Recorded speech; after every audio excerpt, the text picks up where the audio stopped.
Chapter 9. I sip the rum as I go, reading faster now that my brain isn't keeping track of Autumn's movements in the background as the story is narrowing to its finale. It's easier to rush. The ending surprises me. I had predicted a cold hearted end to their tale. Autumn has shown that it's easy for her to drop friends, and I expected the same from Izzy and Eden. I closed the laptop and set it on the coffee table. Her novel is even better than I expected, but I can't focus on the story. Writers write what they know. I knew that. But if Autumn has depicted my love in such perfect nouns, then it means she knows. It means she's always known, always understood how I feel about her. All these years, I had convinced myself that I had fooled Autumn into thinking my feelings were puppy love at worst or teenage hormones at best. But she knew the truth. She observed my love and served it up to me, fictionally requited. Jack said, I'm leaning towards she knows you love her and she's fucking with you to make herself feel better. She knew all summer, she knew all these years, she knew since middle school. She could have told me my feelings were obvious and it made her uncomfortable or that she needed space. That would have been enough. I would have understood. She wouldn't have had to spell out why. Instead, she vanished on me. I was dumb for kissing her that New Year's Eve, but I didn't deserve the eyes that took years to thaw so that she had simply smiled at me again, especially not if she knew I was in love with her and missing her all semester. If she knew that I loved her, then she must have known how it would twist me when she magically came back to me that Christmas only to abandon me again. The rum is gone, the book is done. Why am I still sitting here? This new knowledge sits like a boulder on my chest. I make myself get off the couch with great effort. I drink a glass of water before I go to find Autumn. I want to be clear headed when I confront her. I check my mother's room first, but of course, she went to my bed because she is always known and she is using me to make herself feel better. As I turn the doorknob, my brain freezes. I don't know what I'm going to say to her. The light from the hall falls across her face and she winces. Autumn, I'm so angry at her, yet her loveliness hits my body like a punch. She makes a noise and blinks at the light. I push the door so it's mostly closed and the light isn't directly in her face. Autumn, I say again. What? She sits up, pushes the hair from her face, and looks at me, blurry eyed and beautiful. Why did you have to leave me like that? Is what comes out. I was tired. You were reading. No, I'm not going to hold back. I said. After we turned 13, why did you have to leave me like that? Autumn goes still. I can tell that she is fully awake and understands. She has no answer. I know that now. Finally, she says, I didn't leave. We both know she is lying. We just grew apart. I'm not going to let her do this to me anymore. We did not just grow apart, Autumn. I didn't mean to, she says. I'm sorry. Tears shine in her eyes. She looks sorry. But that's not enough. Not enough by far. I already know why you did it. She doesn't have to explain that part. I know she's never wanted me like that. I don't need to hear her say it. I just want to know why you had to be so cruel about it. It's time to face what Jack has been telling me all these years. She stiffens this time. I'm not going to shrug it off. Okay, I was stupid and selfish that fall, and I'm sorry, but everything would have gone back to normal if you hadn't kissed me out of nowhere without even asking. Do you have any idea how much you scared me that night? Scared, a vision of her face as she pulled away from me floats before my eyes. She was disgusted. No, she. I scared you? Autumn's tears have started to spill over. I wasn't ready. She drags the heel of her hand across her cheek like a little child, and I didn't know what to think. She wasn't ready. I scared her. This is too much to take in. I sit down at the foot of the bed. I am facing my window, her window, and I can't bear that. So I look down at my hands. She wasn't ready, and I scared her. I had clenched her arm. I had tried to be romantic, but I had missed her cues. I deserved the way she treated me the following year. I am lucky she gives me the time of day now, that she thinks of me fondly enough to put parts of me in the novel. Autumn brings out the worst in me. All along, I knew that, yet I had still blamed her. I hadn't overshot the mark with Autumn that night. I shouldn't have taken the shot at all. If I had waited, given her space, if I had trusted the Autumn I knew instead of the tall tales of locker room jokes. I feel the mattress shifts as she squats across the bed. I'm sorry, I hate myself for hurting you. She tries to get a good look at my face in the dark, but I can't bear to see her yet. I woke her up to comfort her cruelty, only to discover that I am the one who owed her the bigger apology. I'm sorry too, I say. We are both so many years late. For what? She must still be part asleep. I'm sorry for kissing you. Don't say that. She sounds sadder than I have ever heard her sound before. Don't say you're sorry for that. Do I owe her an apology for something else? It turns out I don't really know who Autumn is, and I don't know who am I either. A dark laugh escapes me. No matter how I try, I always seem to end up hurting her. I never know what to do to make you happy, do I? She answers so quickly that it surprises me. You make me happier than any other person ever has. The conviction in her voice is unmistakable. Do I?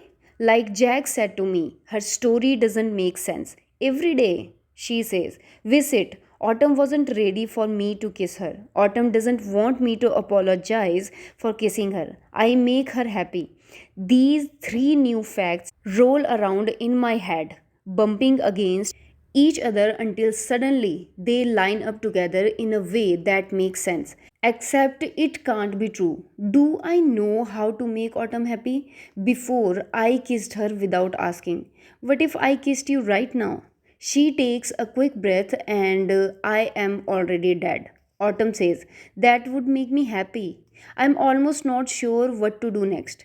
You aren't facing her. My brain gently nudges me. I turn on the bed, tucking a leg under me, waiting for her to stop me, to clarify what she said, because there's no way she meant it. Autumn raises her face to mine, and her expression steals my breath. I reach out a hand, ready to pull back at any moment. Gently, I rest my hand on her hair, just above her neck. She relaxes against my touch, and something breaks inside me.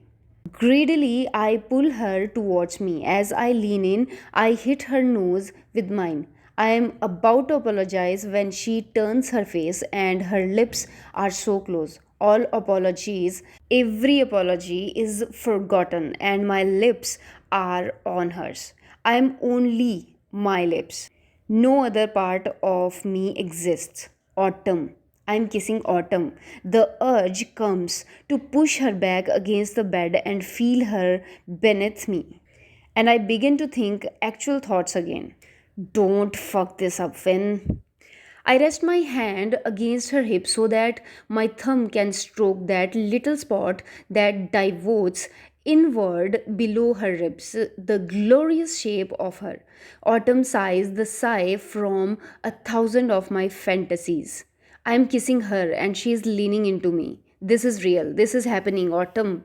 Her hand is on my shoulder, and I think she might push me away. But instead, she pulls me closer, even though we are as close as we can be sitting like this. She wants this. She wants me. Autumn puts her hand on my knee, and I stifle a groan. Oh, she says. Her head shifts, and I realize my grasp has tightened in her hair. I pull back. Sorry, I say, and begin to take my hand off her.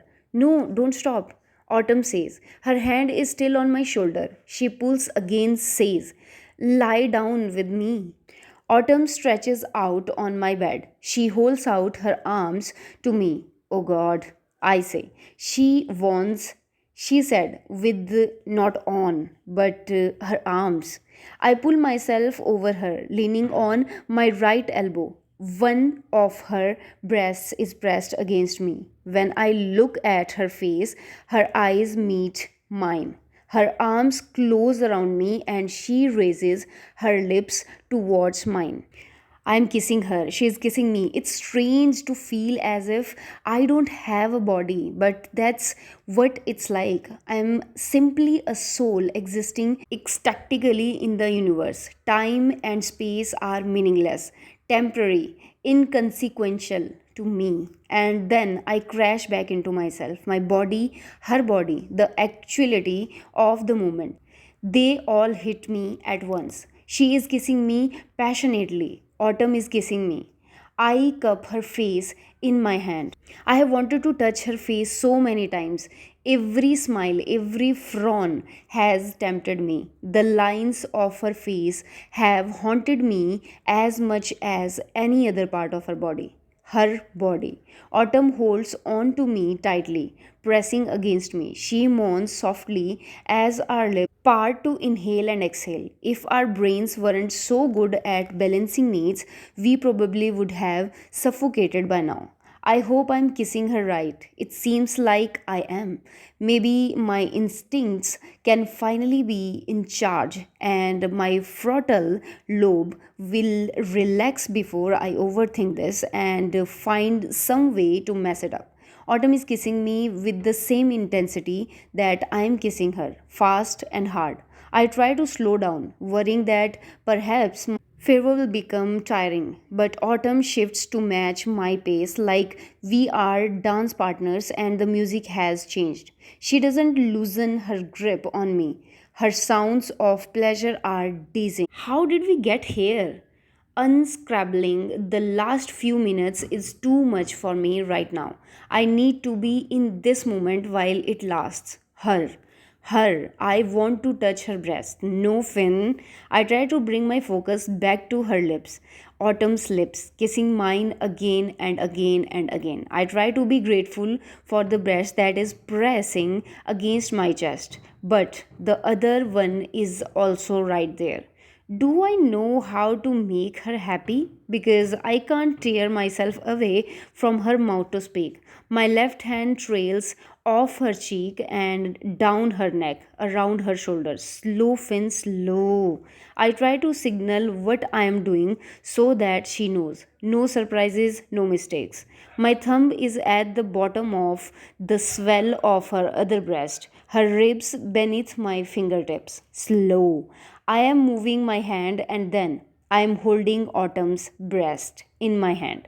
After all these years of trying not to look at them, yet having their silhouette branded in my mind, Autumn is beneath me and in my hand and under my lips and hips. She sighs the sigh from the tent this morning, the one that I wished I had inspired, and I am gone again. I am only sensations. There is no other reality, only Autumn. Finny, I feel my name against my mouth at the same time as I hear it.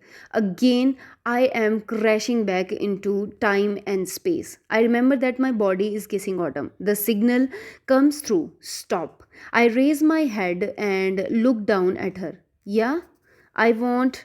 The light is still dim, but I can see her face a little better. She is flushed and her eyes are sparkling, wet.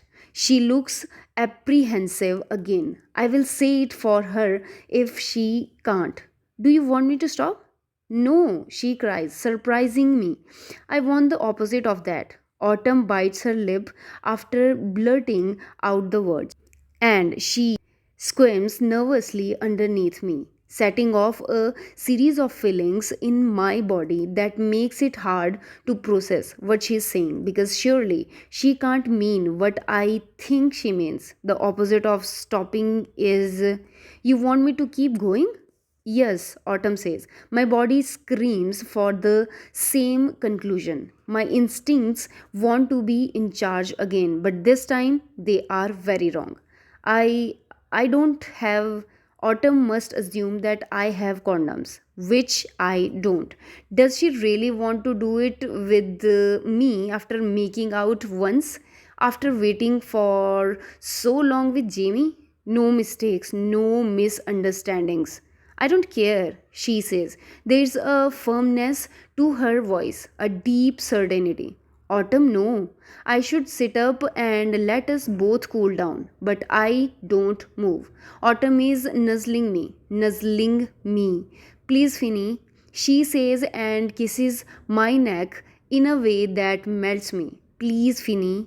In all my fantasies, there's never been an explanation for why Autumn and I make love. I always jumped into the story after having magical seduced her under immeasurable varied circumstances, and there have been many fantastical circumstances. Never, not in any classroom, backseat, backyard, or rooftop scenario has Autumn ever begged me, please.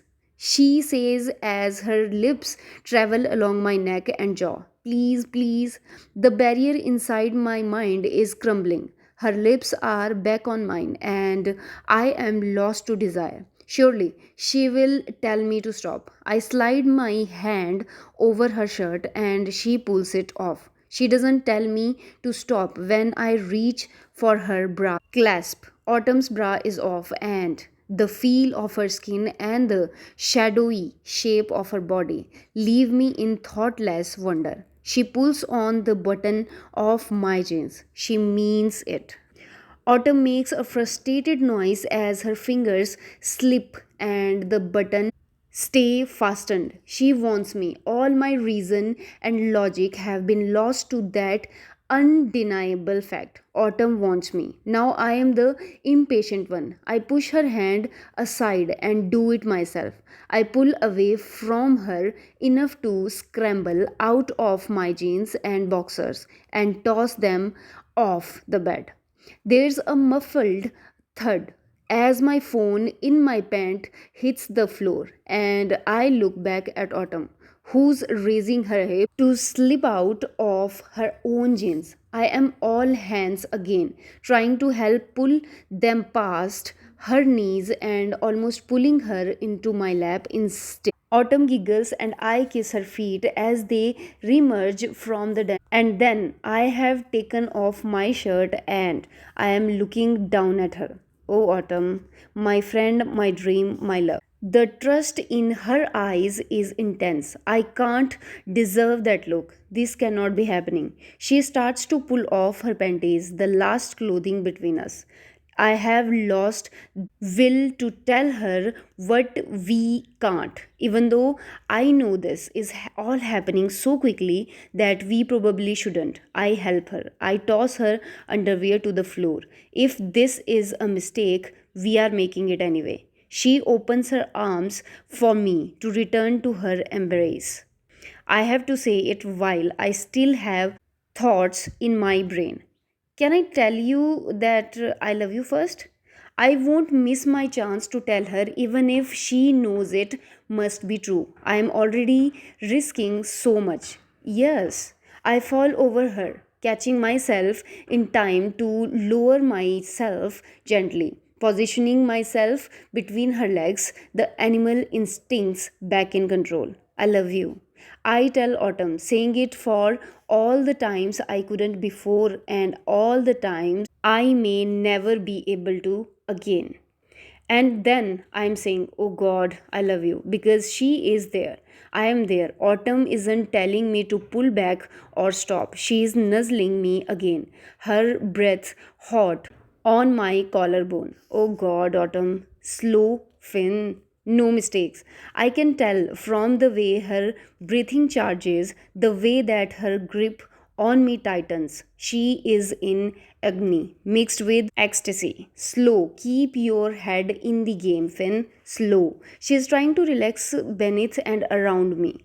I can feel it. Autumn wants me to keep making love to her, even though it hurts. I don't know why I can be so certain after all the mistakes in our past. But then again, the situation is irrefutable. Autumn seduced me. The absurdity of the realization would make me laugh, but she whispers in my ear, "It's okay, Finny, I'm okay."